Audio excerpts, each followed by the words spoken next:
can hear me? Welcome, everyone. Hi. Welcome. How is everyone feeling this afternoon? Fantastic.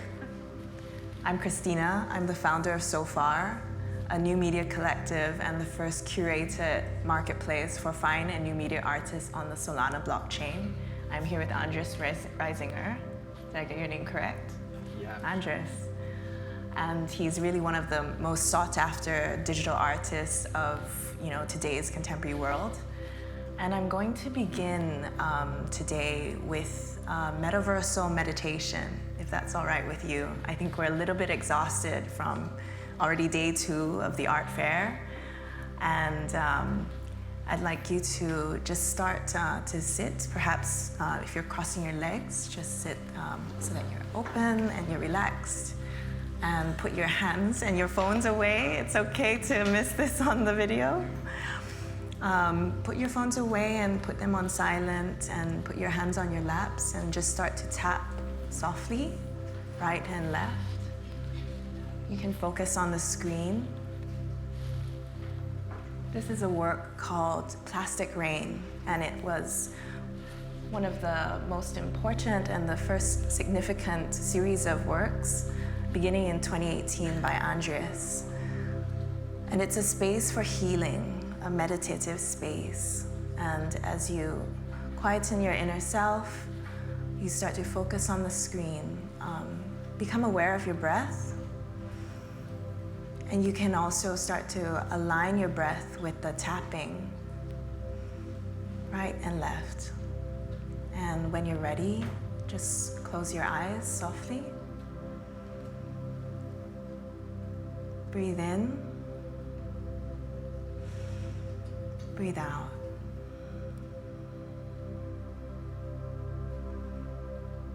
This is a gentle metaverse.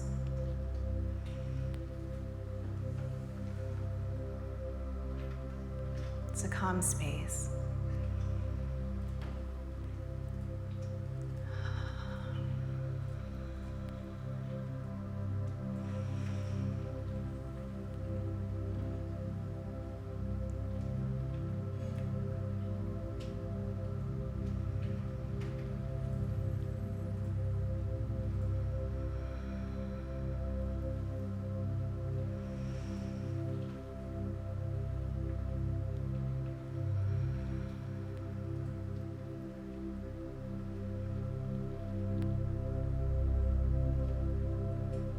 Stay attuned to your breath.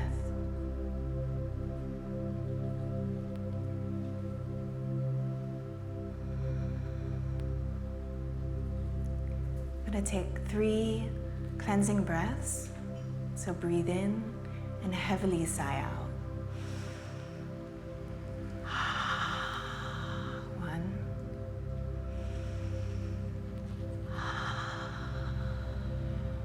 2.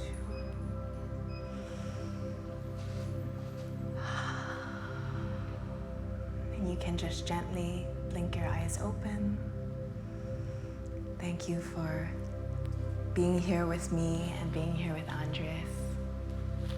Thank you. We can stop the music, but Andres, would you like to just say a little bit about the sounds that we're hearing? Yeah, for sure. The sound we are hearing was a composition that I created for this specific exhibition that was connected with the smell of pink. That was an exhibition that I released in Miami on the last December, which is an exhibition that was all around the pink quartz. I use a lot of pink in my work. I feel very related to nature, in contrary to many that thinks that pink is a very artificial color, synthetic color. It's easily found on crystals, for example, the pink quartz, which it's structured and vibrates in a 528 hertz frequency, and that's the frequency which the sound where we all meditated was composed. And you're very well known for this instantly recognizable dreamlike imagery, right? And There is also kind of a millennial pink hue, I feel, that has made your work so readily accessible, because I think it's made for Instagram almost. And I think that your work does arise out of these, what we associate with the Web 2 platforms, the social media platforms. Yeah, actually, I always say that I'm a child of the internet. Yeah, so am I. We yeah. realize that we're the same age. Yeah. So for me, it came very easily, and this is my world and the world of many of my generation. And it's very hard to catalog it as something that it's from the outside, because I have been living in here. Most of these worlds have been created by me in front of a screen in a computer with 3D softwares, which allows me to create these worlds to habitate. But at the same time, physically in the space where I am creating these spaces, these artworks, I'm alone. So I'm like this kind of isolation that you can and you will always see in my work. It's a reflection of actually me creating the pieces on your own. And as we were chatting, Andres, before, what I was telling you is that actually our experience of the internet, our experience of the Instagram, Twitter, it's far from quiet. It's very crowded. It's very noisy. In fact, that was why I wanted to begin this talk with a meditation, because it seemed only appropriate to respond to your work in that way. And you're creating such a contrast. These Web 2 platforms are almost unbearable. We chafe under their algorithmic conditions, and it's stressful to keep scrolling. It's almost like doom scrolling. Have you ever heard of this term? Yeah. And I wanted to ask you how you, as a Web3 creator, a creator that's native now to the blockchain creator economy, how you're determining a new vibe, a new energy through your aloneness. So that's a very interesting point, because I think at the moment when I started releasing these pieces back in the days in Instagram, that was like surrounded by all that noise, I think people started to really appreciate my work, because they had this space for this depthness, this space for meditation, this space for calmness, and expecting to see something that was totally the opposite of the speed and the noise that was around, that was increasing every day, every hour. So we have been doing that for a lot of time, and with the help of blockchain technology and the advancement of that technology and decentralization helped a lot to really focus on what we all want and what we all try to vote, right? Mm-hmm. Like instead of just one unified group deciding what's the speed or what we have to adore or whatever. I think it's a huge change, and it's the time, or I believe it's the time to really design, create, decide this layer, this metaverse, which is an expanding layer of conscious, and what we want for this metaverse to be. Do we really want to be fully centralized by big companies that we have already been playing with them, or do we need another kind of place to habitate? Because we have been using digital tools like for communication since a long time, like Messenger. I know I'm born with Messenger, and I have been using like my nickname and a profile picture to express myself when I was a child with the people I knew from internet. I had friends from the internet. A lot of you are from my generation or even younger, and you totally understand what I'm saying. Just like meeting people when you were like 15 years old or something, from totally different parts of the world, and the way you connect with them was with your digital like kind of identity. And from that moment till now, we have been expanding that complexity of the digital identity. Today we have the opportunity to own our own digital identity. Why we are going to choose the opposite? It's a completely new paradigm. And this specific metaverse that you've created in isolation, I just asked you before this, do you meditate frequently? Yeah, I meditate a lot. I have some, of course, moments, but I try to meditate like just 15 minutes a day, something like that. But I just stop, like this is very personal, I just stop meditating for a week or whatever when I start to use meditation as a way of avoiding the reality and avoiding stuff like escaping, where meditation is not like escaping. But yes, I think it's a powerful tool to create awareness, not only in the way you live, with your thoughts, and that all of that express in your work, in your daily life. I really feel that that's such an important dimension that is often overlooked in your work, that it perhaps is the foundation of the palette you use, the textures, the spaces that you've created are so sensual, and there is beauty in the virtual that we don't often see. The metaverse, I feel, the metaverse that I've discovered, Decentraland, Crypto Twitter, and all of the extensions thereof, it's not a calming space, it's not a rejuvenating space, but the spaces that you've brought us are really filled with such I totally beauty. Agree. Yeah. But at the same time, I really enjoy the speed in which we are creating this new world, this new future, and with all these new platforms. That's something that the speed is not something bad. Of course. If we are doing things for the better, we have a lot of proposals to choose. I think that's amazing. Yeah.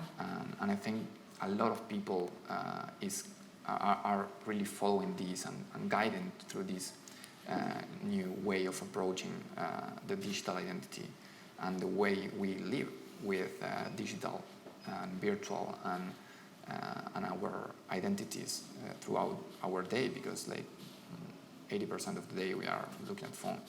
Mm-hmm.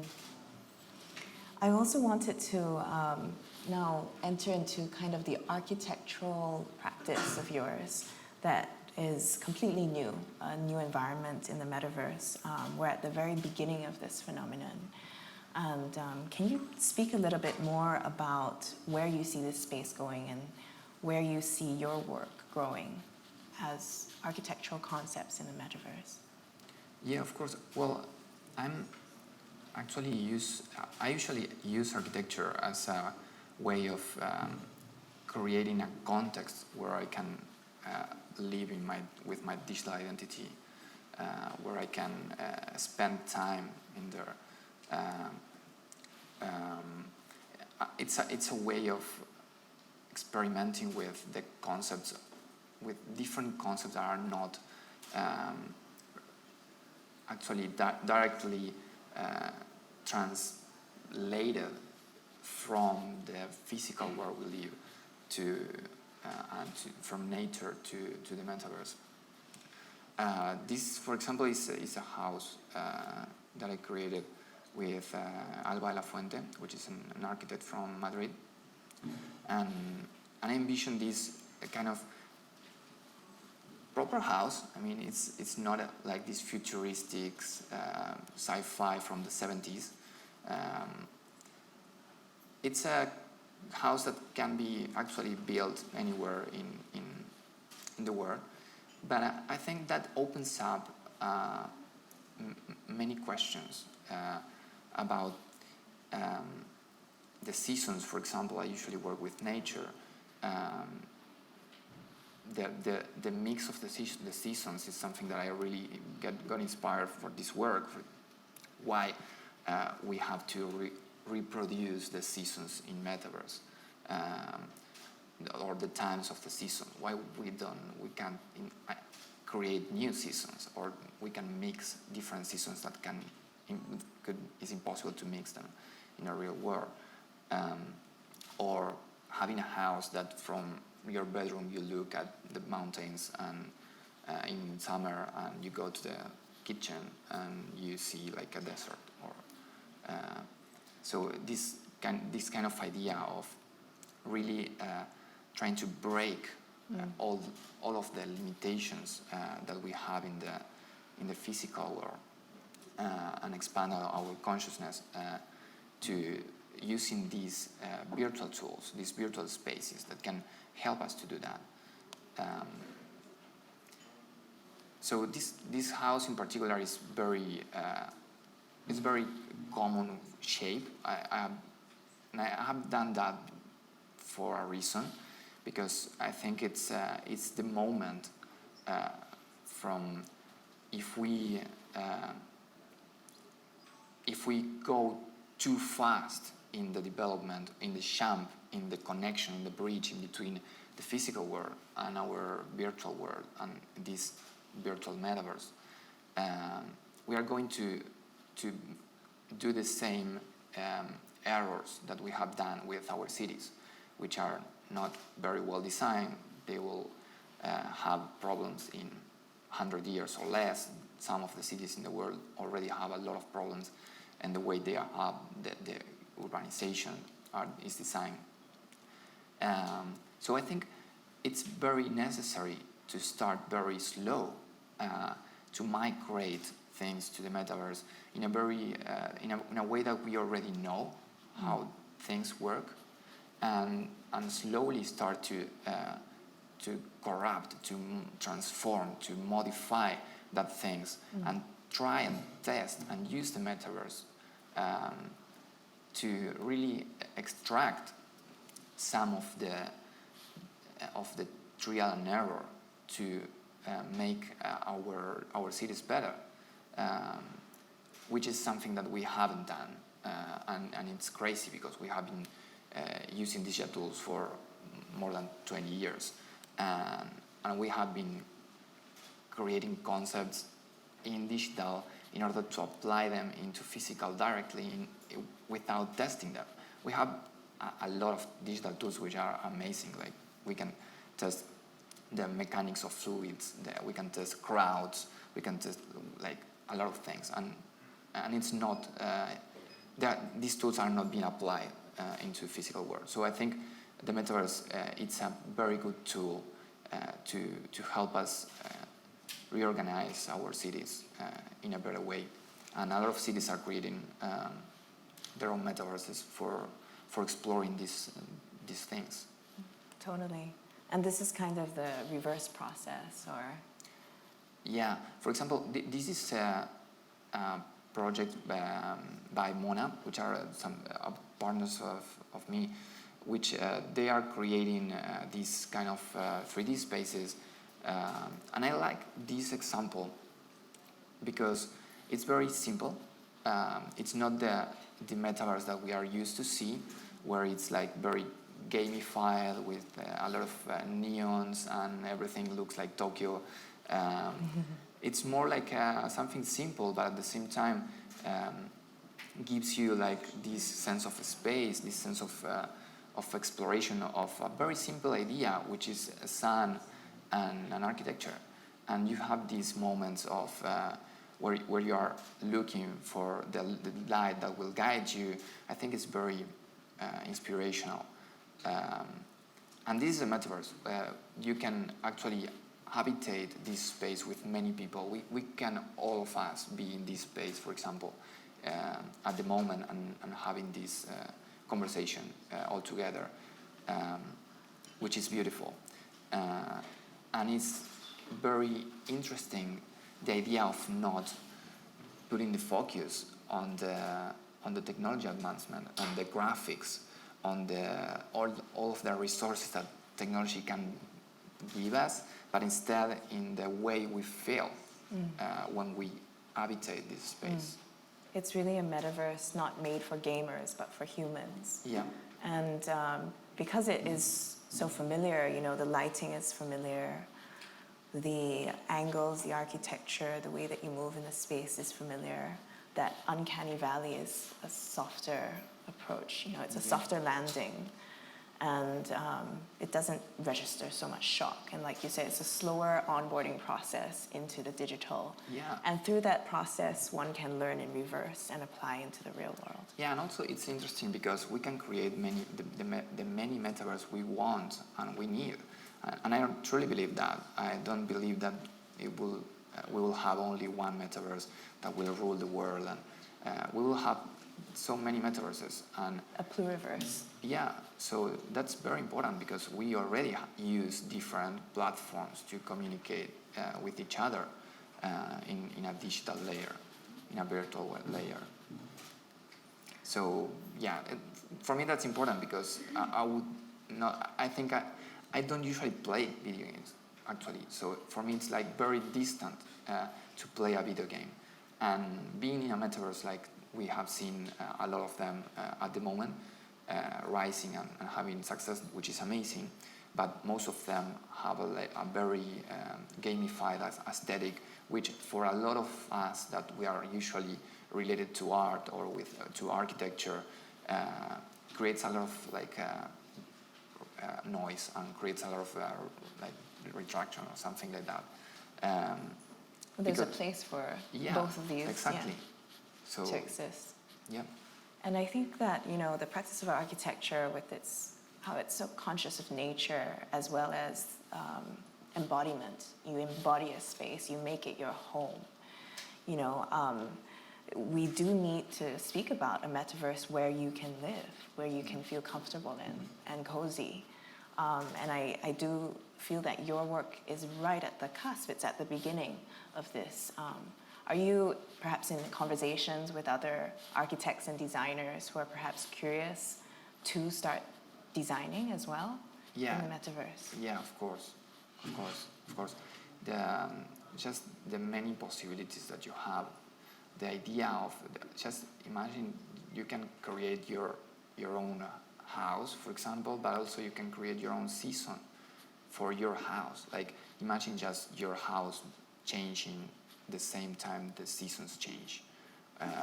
So it's something that is totally impossible to do in a physical world, and our physical world is beautiful, but we are not having this abstraction, this layer of intellectual way of expanding the way we develop the spaces we habitate.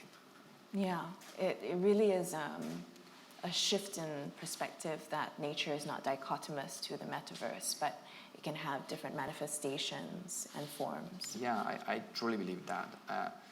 And I always say that a lot of people think that it's nature and metaverse, nature and digital is very like the contrary, because technology is like creating friction in between us. So we are trying to communicate with each other as we are doing now, but technology is not right there. So we have a lot of friction to communicate, and that's the thing that is like keeping us apart. But as technology advances and we start to have these spaces where we feel comfortable, just imagine we are just like tapping our phones with our hands, and we think that is something of the future. It's crazy. So I really believe that if we can migrate a lot of the things that we do in a very archaic way with technology to a digital layer, to a very immersive metaverse layer, we can rethink the way we inhabit nature in real, in physical world, and create more spaces for nature and the connection between us, our bodies, physical bodies, and nature, instead of having a lot of inhabited places. Why do you choose to situate the homes that you've built, say the winter house, in these isolated settings? And do you, the next question is, do you also envision perhaps a neighborhood eventually? Or, yeah, it's very interesting. They are already happening. Like people is already organizing themselves in neighborhoods, in the many metaverses that they are. It's super interesting. I would like to repeat that because it's very interesting. We can use the metaverse to develop better the way we organize the urbanization of cities, the way the cities work. This is an entire conversation for architecture associations and urbanists to really start to plan perhaps the streets of Decentraland. Yeah. I also wanted to speak about, on the rhythms of nature, your work on pollination and pollen, I believe the title is. This is an NFT project that it completely does away with all of the utility that is often the term dropped in the NFT sector. Doesn't have to do with gamification or metaverse utility or transaction, but it's poetic. How did you start to unveil this project? Well, this project is called Pollination, and the idea of this project is to use, from a technology standpoint, to use the NFT as a medium, and not only as a certificate of authenticity, which is like the most linear basic thing that we have been doing and seeing the last 2-3 years. That yes, we can use the NFTs as a certificate of authenticity, but that's just a very tiny portion of what NFTs can give us as a technology. So, pollination, it's a concept that I created to create cross-pollinations in many levels with already created NFTs, so already created artworks. So collectors can decide when to pollinate, so when to use the pollen with one artwork to create a new one, and when. And if they do it, for example, in summer, they will receive a totally different artwork, totally different outcome than if they pollinate in winter. For example, in winter will be harder to pollinate, but in spring will be easier. So this idea of connecting a very basic and very beautiful, poetic thing that happens in nature, and translating that into a process that can be replicated in the use of NFT technology, I think it's beautiful, and it's something that it can be done with physical pieces. Would be impossible to do that. There is that beautiful bridge, and you said that a lot of NFT collectors have asked you, when do I pollinate? And you said, just look outside your window and you decide based on the seasons. Yeah, that's interesting, because usually projects have like a kind of a FOMO when they launch, and everyone is like very excited and interested in a very specific moment in time, and this project in particular is ruled by nature, and I can't do anything. Like pollination will happen in the 4 seasons that we have. So you time the algorithm so that it pollinates the most in spring. Yeah, it's all programmed. So we have decided the amount of pollinators that can be of pollinations that can occur depending on each season, and the uniqueness that pollinators will receive. For example, in winter it's very hard to pollinate But if you pollinate in winter, you will have a very unique artwork because it's not easy to do that. But in spring or summer, for example, a lot of people can pollinate and they will receive new pieces, but they will share that piece with other collectors because it's easier to pollinate in those seasons. So it's a very beautiful way of timing a digital project by the actual nature. Yeah, there is definitely something quite refreshing to have a project that resists the FOMO, and I realize that NFT collectors have such short attention spans. You know, if you don't capture them in the moment, they jump out of the Discord, and that's all. But I think that as you said, you know, you can choose. There is that agency to when you want to pollinate, and you can also discover that, hey, we are humans. We live in the real world too, and this is a perfect example of that cross between the physical and the digital. Yeah. Also, the pollen is an artwork itself. So these four stages that we have been seeing is the pollen itself, is the artwork. So collectors can also decide to not pollinate and have this artwork that will change 4 times a year, once per season, automatically. We are coming up until I think we have about 15 minutes for questions. Shall we take some questions? Cool. Yes. Hi, I just want to start by saying that the spaces you've created, they're incredibly beautiful. Thank you so much. Everybody would agree. Spectacular. When I first read about the metaverse and, you know, the existence of Decentraland, and I sort of ignored it, and then gradually there was an article about how Sotheby's has a art gallery now on Decentraland, and I got so excited about it. And you know, the article was describing how it was you really get the sense of the reality of the gallery and stepping into the space. And so I went onto Decentraland and checked it out. It's like a complete disappointment.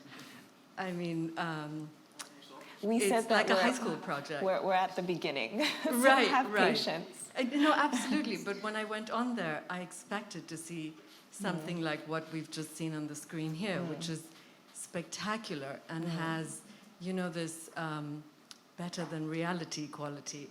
Yes. It's sort of like an improvement on reality. That's very interesting because actually we have to know that we are almost ruled by technology at some point.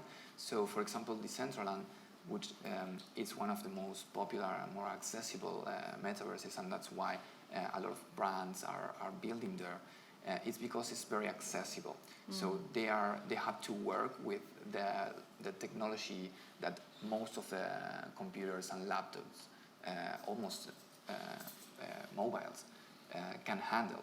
So a lot of other projects in metaverses are a little bit more demanding of hardware technology, so that's why they are not yet so popular and accessible. Yeah. Right, I understand.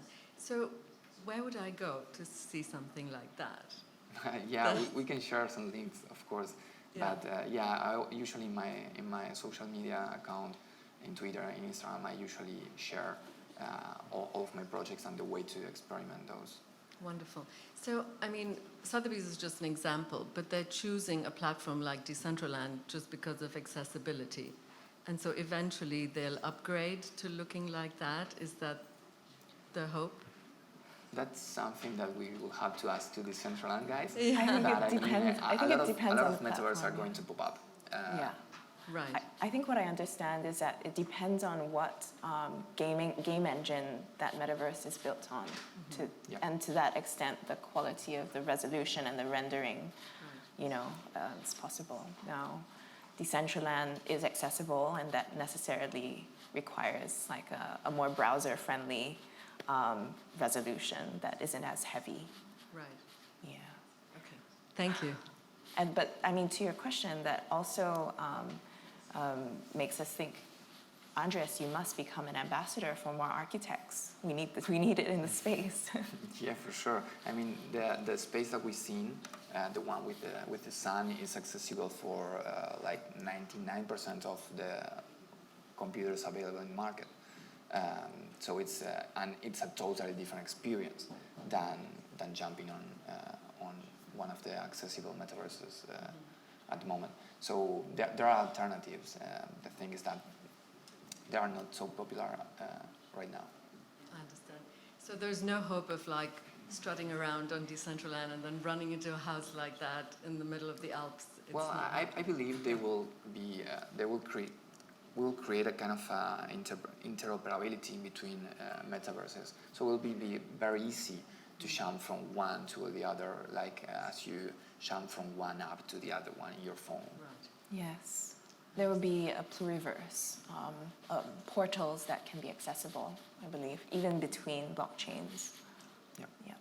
And projects, NFT projects. So we'll just need to find the map to your projects. Yeah. Right. Another question, sir.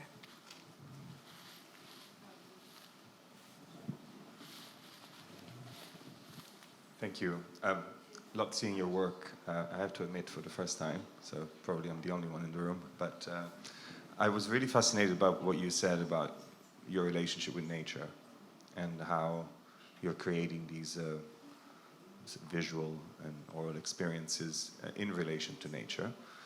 At the same time, I'm wondering, how do you manage, or how do you think those who experience your work could manage the distance that somehow paradoxically can be created between this encouragement of attuning ourselves to nature that you're giving us on the one hand, and then a medium that seems apparently detached from it.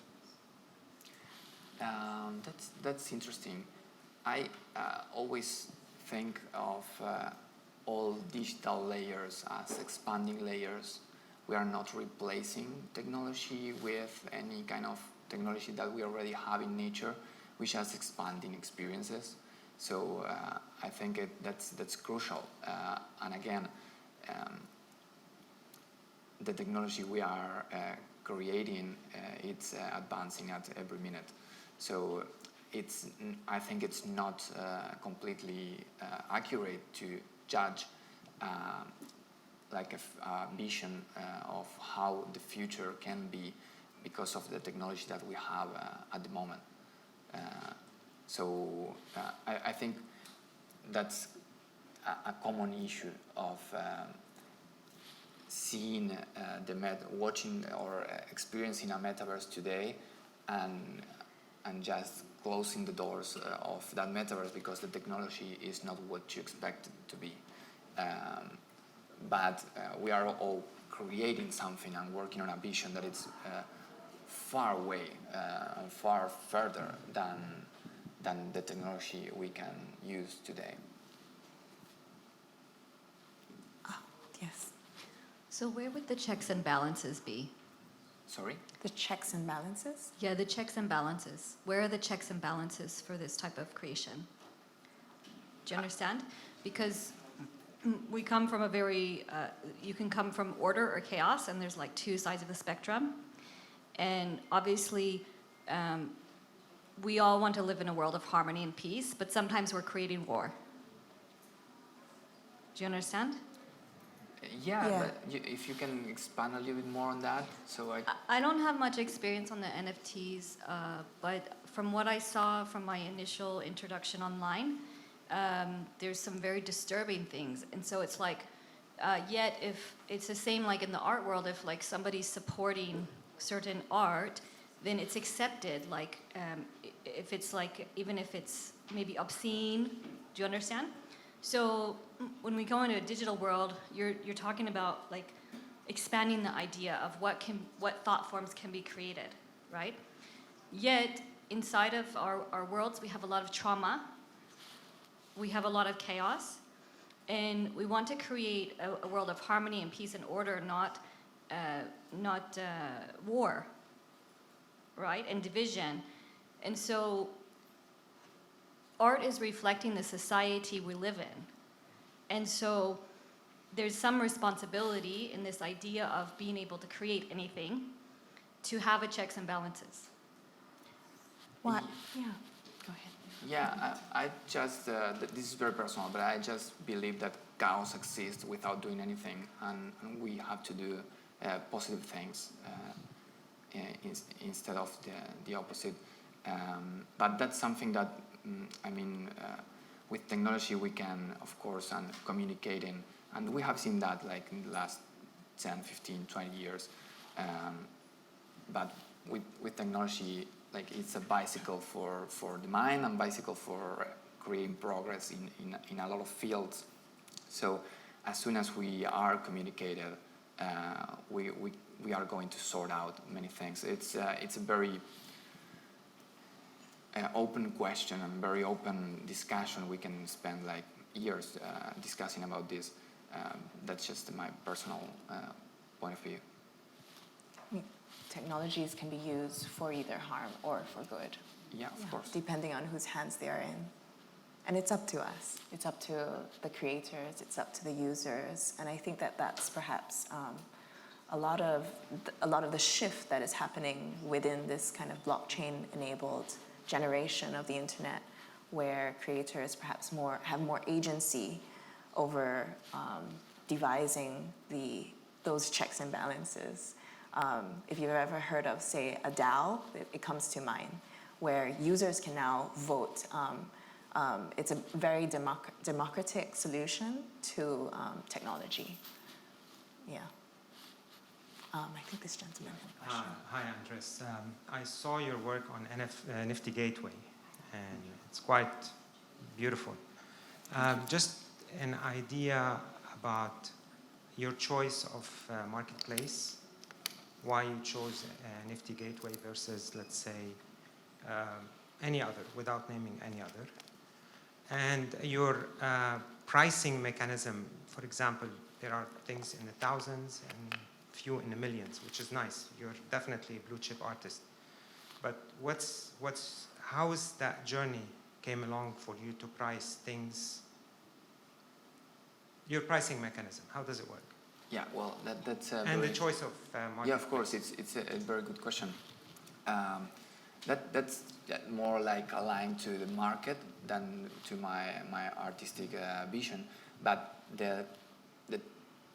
the selection of the platform, yes, it's kind of aligned to my artistic vision, because, for example, in a project like Pollination, which I need to airdrop so many pollens to an artworks holders to a specific part of my collector's base, and they have to decide when to pollinate, so send the pollen and the piece they want to pollinate in order to receive a new one. The structure, the technology structure that we need for a project like that is a little bit more massive and more popular. NFT Gateway, in that case, it's for me the best platform to do that.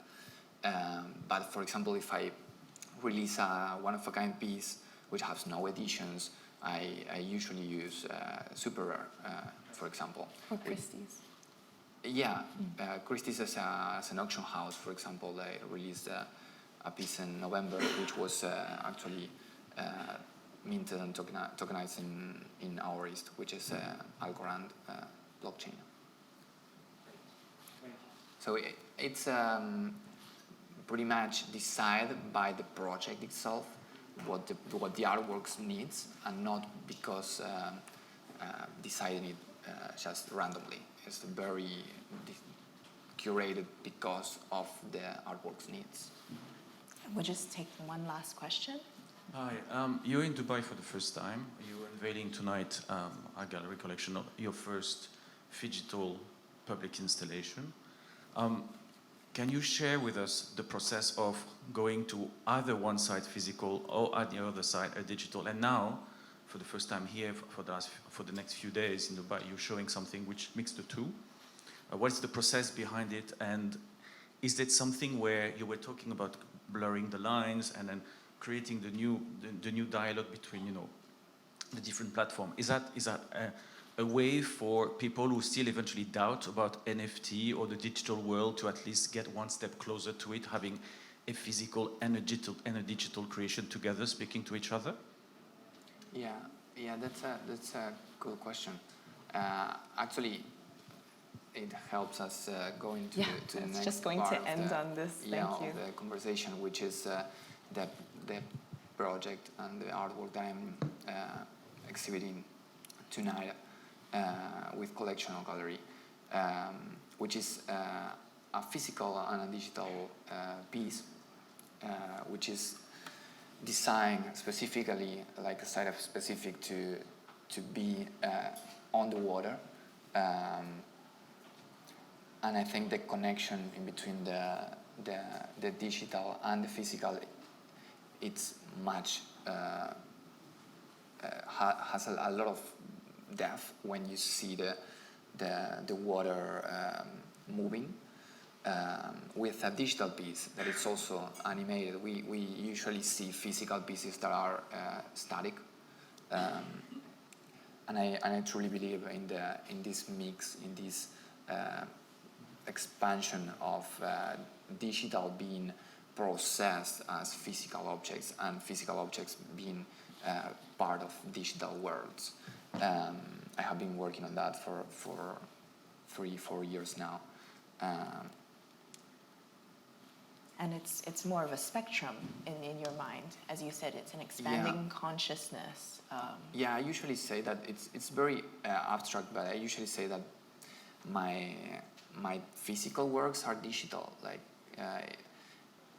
my physical pieces are ways, just one way of experiencing a digital artwork, as a LED wall or light can be. Manifestation. Yeah, ways of experiencing. And so where can we view this work? This is at the Collectional Gallery. Yeah, it's a Collectional Gallery, and we'll have the opening tonight, where you will see the physical piece and the digital piece together in this environment. I love how the water conversates with the piece. Actually, it's a kind of a very interesting component when thinking of a digital artwork. And the elements I feel that you've created in this piece, not just the water's reflection, but the horizon, and it speaks to almost an oasis. And there's that element of nature. Could you tell us a little bit what you were thinking when you titled the work? Yeah, well, the piece is called Sunleaf, and I was inspired by the ramifications of the leaves to create the physical piece, and then I created this. I usually do that, and then I created the context for this piece to live in and to habitate. Which they never touch each other. They are meant to be together as a one piece, but they can't be separated. But at the same time, the digital artwork does not include the physical, and the physical does not include the digital. They are connected, in this case, by the water. Thank you so much, Andres. We look forward to seeing your work tonight at Collectional Gallery, and thank you everyone Thank you, Christina, for joining this discussion and for being here with us in Andres' work.